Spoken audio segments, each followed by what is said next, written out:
Nowadays, millions of kids in the US let themselves into an empty house every weekday. That hour before their parent gets home is the quietest, loneliest part of their day. And the tech we've built for that moment, cameras, GPS trackers, kid tablets, only seems to make it louder. So here comes Keylo. Keylo is a small companion that sits by the front door.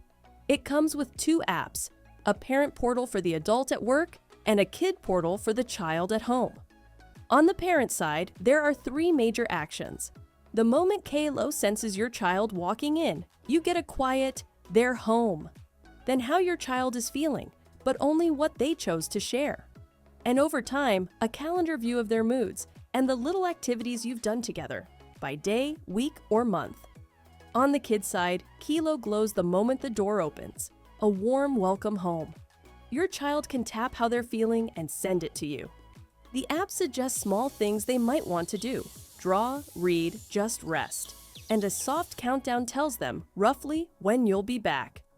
Keylo doesn't ask the parent to watch, and it doesn't ask the child to entertain themselves. It just stays there quietly between school and home.